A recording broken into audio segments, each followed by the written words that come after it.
Previously on MCC. Hello, again, welcome to another episode of MCC. My name is Timothy, it's David, that is Larnisha, and today's episode we're going to be talking about prosperity preaching. Very few. I'm talking about under 20.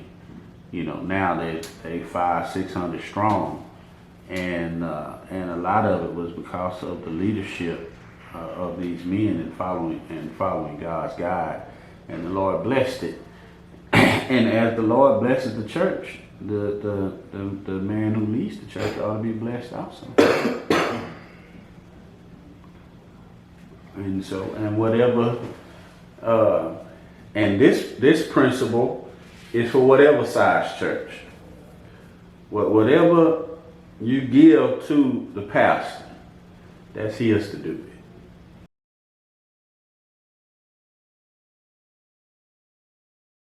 That belongs to him. And he ought to be able to decide that I want to do this or do that. Or not. You know, there are preachers all the time who say, well, y'all don't give me anything. And I tell them, listen, we're going to give it to you.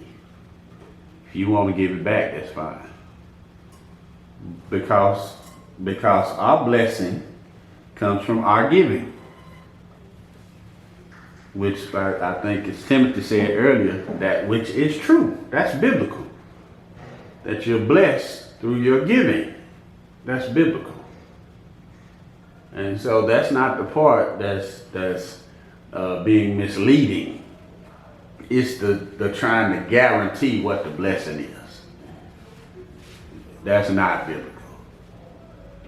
Okay, so we, you know, and especially with being so close to a pastor for the last several years all my life, really, and seeing the work done, what he gives for lifetime that's spent away from family, trying to grow a church and lead a church. You know, my thought is whatever we can do, we should. But you know, when they were going after these preachers, I don't know, the guy on the north side of Fort Worth, I know his name, but I don't want to say it, who bought a jet, and they were going after him. If he didn't steal the money, I don't, you know, leave the man alone. They could, and with all that he's done over there with the building, the school, prison ministries, all that other stuff, I mean, that was done under his leadership. If he can afford a jet to get where he's going and to bring speakers in every now and then, but if he want to take it to go on vacation, there shouldn't be nothing wrong with that either. As long as he's not being dishonest in how he's acquiring it. And so, and I know a lot of people traditionally have this thought about preachers and money, and we have to make sure that we're not confusing the two when it comes to prosperity. That they're saying, all of them are saying it for personal gain,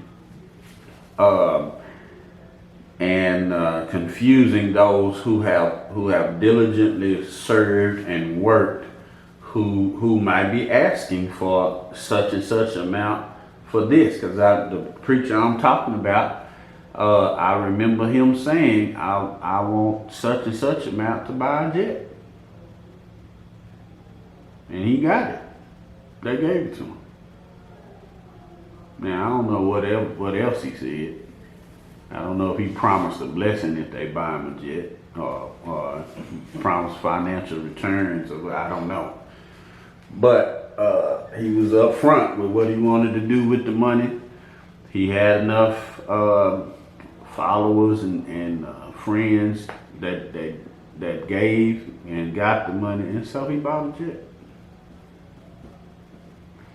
And I think I don't follow his ministry like that, come across stuff. He's written books and stuff like that. Come across stuff like that, but I feel like any pastor who's done what they're supposed to do, they ought to be able to get what they want to get. You know, and especially, and then the pastor has to be careful that materials doesn't interfere with his ministry from then. But our blessing is tied into our being obedient to Scripture, and as has been stated and stated well, that the Lord blesses us in more ways than finances and material things.